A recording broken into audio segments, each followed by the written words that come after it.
it's down there. Oh! Oh my god. Alright, Welcome back to SnowRunner, y'all, and in this video, we're going to be checking out a vehicle that I am extremely excited to be adding to our fire and rescue fleet. Now, this is a Chevy Silverado High Country that has been heavily modified and upfitted for fire and rescue use. Now, this was a truck created by YaBuddy, and if you want more information about, the specifics of the truck, it's still a work in progress, but if you want more information about it, you can find all of that via the link to YaBuddy's Discord in the description down below. But this thing is absolutely insane. The fire and rescue body on the back is insanely detailed. You've got a lot of different options for wheels and tires, as well as a lot of different options for performance tunes, transmission setups, bumper setups, winches, push bars, all that good stuff. And without any further ado, we actually have a rescue that we need to go and handle right now. So let's fire it up and head on out.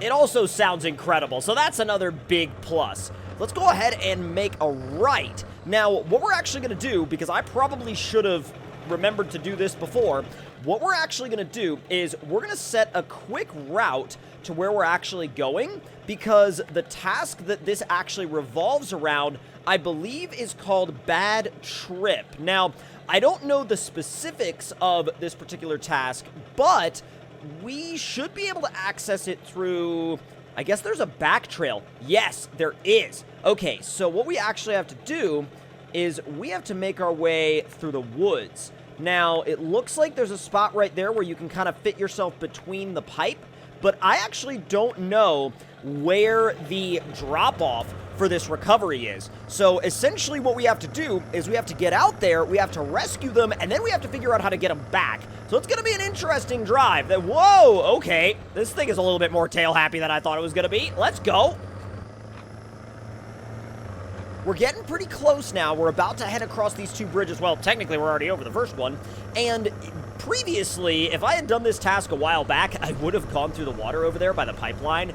But that's not really well, it's still an option, but it's definitely the more complicated option, and the option that would take a lot longer because now we have the bridge built. Hey, you know what that sign means? That sign means burnouts are legal in this area.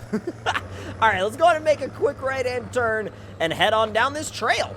Now, I have, like I said before, I have the mid-power tune, and I have the mid-power tune and the off-road transmission, which allows me to basically cruise on the main roads at decent speed, but it also allows me a very, easily controllable pace once we get back here on, a backwoods trail like this. And that's the beauty of having a remote area off-road fire and rescue truck, because, I mean, you can take this thing anywhere, basically. And I mean, I'm not even on the largest tires that you can put on this thing. You can put this thing on 42s if you want. Currently, I have it on 37s because I feel like 37s for a truck like this are very realistic. That's actually not far off from what a realistic setup would be. All right, looks like we found our rescue. Let's go ahead and accept it. Now, what's the story?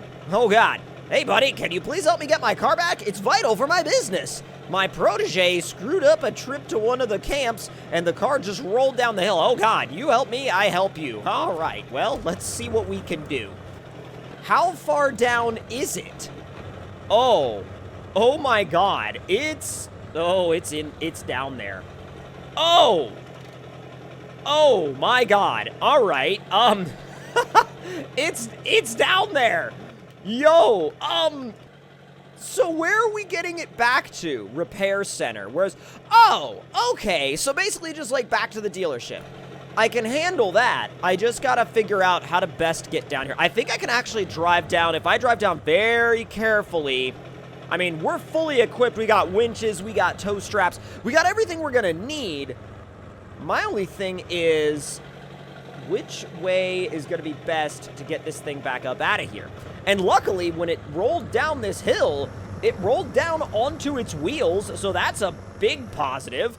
All right, what we're going to do is we're going to take a tow strap, and we're going to kind of loop it around our hitch, and then basically attach it to the rear bumper of the Hummer.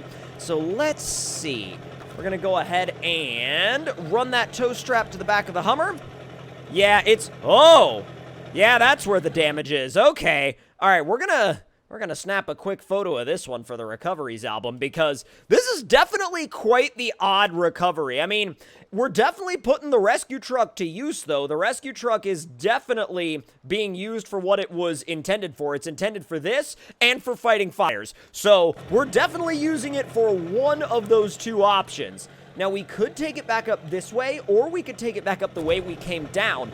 And I'm pretty confident we can take it back up the way we came down. I'm just going to follow our tire tracks back out. It's a little steep, but I think we can do it. Because those Hummers aren't that heavy. Oh. Never mind. Whoa. Oh my god. Is the parking brake on the Hummer? Oh, wow. All right. Interesting. Okay, there we go. Had to snatch it. That's kind of odd. All right, lock it into low plus and just see if we can make our way up this hill. If we can't, what we'll do is we'll, like, move this a little bit and then snatch the Hummer, and then move this a little bit and then snatch the Hummer again, and then, oh my god, come on. Oh, dude, whoever left it down... Wow, whoever left that thing down there definitely left the parking brake on, because it does not want to come with me. Oh my god. I don't know what it's stuck on or why it is, like, it legitimately feels like it's pulling against my truck. I have not had this much issue pulling a Hummer ever, even up a steep hill. Alright, well, let's see if we can make our way up this hill just a little bit further. And then... it's not really working. Oh, there it is. Just a little bit more. If I can get this onto some slightly flatter ground, I'll be able to kind of, you know, get a better grip footprint, and we can actually get somewhere with this. And alright, I'm off the rocks. Yep, there we go. Now we've got some pace with it. Okay. So now we just got to get this Hummer back to the garage. And my whole question with this is whether or not we should have brought a trailer. We probably should have brought a trailer. Here, I tell you what we'll do, actually. Whoa, you got to be kidding me. Hold on, it starts? It starts? No way. Okay, well, if it starts, I'm just going to, like, turn it around and have it follow me. Yeah, you're getting turned around, because if you start... I'm not going to just leave it there. You know what I mean? Like, I'm not going to just drag it. Like, if it starts, I'm just going to have it follow me. Although, maybe not that closely, because if it follows me that closely, it's going to continually smash into the back of my box, and I really don't need it to be doing that. I really, really don't need it to be doing that, do I? Just letting everybody know I'm coming through here. Although, the only people that seem to mind are those birds that fly out of the trees. Oh my god. Cool thing about this off-road box, too, is that the high range isn't all that fast. It's not all that, you know, it's not all that intense. It's not all that fast. It's, like, just enough extra power to kind of give you a little bit of a bump over an obstacle. Like, it's, like, 1 or 2 steps up from low plus, which is, like, really, really nice. And then you put it in automatic mode, and it's just a pretty, like, normal 6-speed. It's really, like, simple and very, like, approachable to drive. That's kind of the best way I can describe it, is it's super approachable to drive. I'm so happy that that Hummer is actually able to run. I was so, like, convinced that, oh, the frame's bent. No, it literally, yeah, look, it is dog tracking like crazy. The frame is definitely bent. But, you know, bent frames aside, it's kind of like, it's kind of surprising because when you look at it visually, you're like, oh, that thing is destroyed. And 9 times out of 10, when you see a vanilla game vehicle destroyed to that degree visually, you usually tend to assume that the mechanical aspects of it are not far behind in terms of destruction, especially on, you know, in-game tasks or, like, story mode tasks that want to put you through the ringer. You know what I mean? They want to put you and your truck through the ringer, and they want you to recover vehicles that have, like, you know, inoperative engines and destroyed transmissions and things like that. Or stuck handbrakes. Half the time, Half the time, some of these vehicles that you have to recover do feel like they have stuck handbrakes.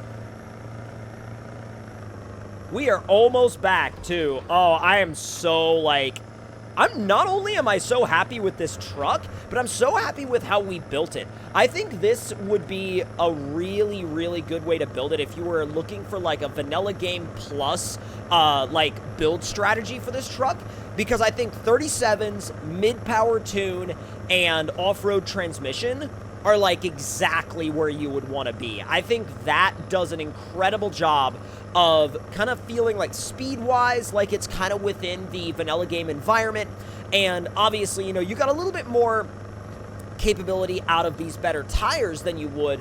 But I honestly feel like in a lot of situations, the modded tires perform more realistically than the vanilla game tires. And I'm sure that some people out there are going to be like, no, that's completely wrong and incorrect. And I'm like, but here's the thing. Like, there are scenarios in SnowRunner where if you compare them to the way, like, that scenario would play out in the real world, it's like there are some situations where SnowRunner actually makes off-roading harder than it is in real life. And I'm like, huh, it's just kind of one of those things where I'm like, I know that, like, you know, insert XYZ scenario here. Like, some scenarios in this game would be easier in real life. Now, not all of them. It's kind of a very select few scenarios, but, like, every once in a while you notice them and you're like, huh, that would be a little bit more simple in real life. It's just odd. All right, let's turn on in. About to drop this Hummer off. And I love how literally right off the bat, we put our new rescue truck, like, right to work. And boom. Oh, now we got to fix it. Oh, so we got to fix it now that we're back. Oh, that's so odd. Now we got to refuel it, I'm sure. Yep. Hummer H2. Boom. And then now what do we got to do with it? What?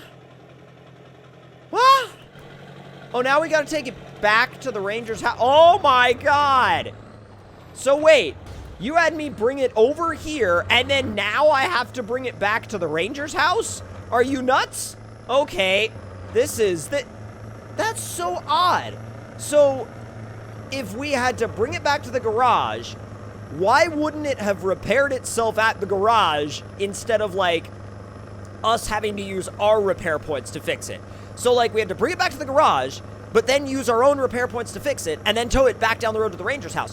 Why didn't it just have us fix it on site and then bring it to the Ranger's house? That's really confusing, and I don't know why they would have us do that. They've got us, like, pulling this thing all the way around the map at this point.